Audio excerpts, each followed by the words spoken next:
जिस दिन का डर था वो दिन आखिर आ ही गया।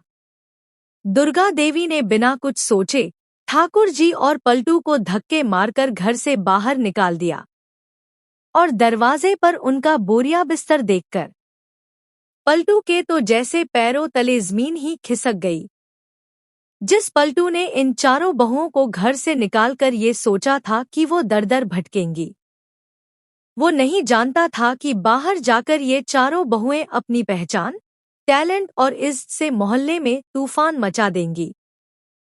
तालियों की गूंज पलटू को बर्दाश्त नहीं होती और वो एक बार फिर सारा दोष आहना पर मढ़ देता है। अर्जुन, टुकुन, पलटू और बाकी लोग, घर में बहस का तूफान मच जाता है। टुकुन की वो एक लाइन अर्जुन को चुप कर देती है। जो अपनी पत्नी की इज्जत नहीं कर सकता, वो ऑफिस में दूसरों की क्या इज्जत करेगा। कमरे में एक पल को सन्नाटा छा जाता है। शाम को इनाम वितरण समारोह में बड़ी बहू गाना गाने वाली है और आहना सबको झूमने पर मजबूर कर देने वाला डांस कर रही होगी। मोहल्ला ताली बजा रहा होगा, लोग झूम रहे होंगे, लेकिन अर्जुन का चेहरा गुस्से से लाल। वो कुछ करने ही वाला होता है कि तभी आहना रुक जाती है और उसकी नजर पड़ती है दुर्गा देवी पर। दुर्गा देवी शोहरत दा के साथ तीर्थ यात्रा से अचानक लौट आती है।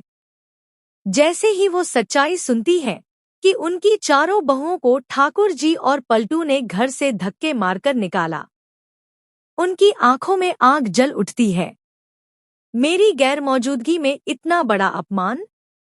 अब ये घर वैसे नहीं चलेगा जैसे तुम चाहते थे ठाकुर जी। बिना कुछ सोचे दुर्गा देवी ठाकुर जी और पलटू को दरवाजे से धक्के मारकर बाहर फेंक देती है। उनका सामान दरवाजे पर और चारों तरफ मोहल्ले की नजरों में उनकी इस मिट्टी में मिल जाती है। चाची जी तक खामोश बैठी हैं, क्योंकि उन्हें भी डर है। अगर जुबान चली तो अगली बारी उनकी होगी। अब बारी है पलटू और ठाकुर जी की, जो कभी अकड़कर कहते थे मैं इन बहुओं को घर में कभी नहीं आने दूंगा।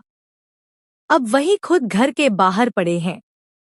ठाकुर जी पलटू से कहता है, तेरी वजह से हमें भी धक्के खाकर बाहर आना पड़ा। अब जाकर उन चारों से माफी मांग। अब बड़ा सवाल ये है, क्या पलटू अपनी अकड़ छोड़कर चारों बहुओं से हाथ जोड़कर माफी मांगेगा, या फिर वो भी वही हाल झेलेगा जो उसने इन बहुओं के साथ किया था।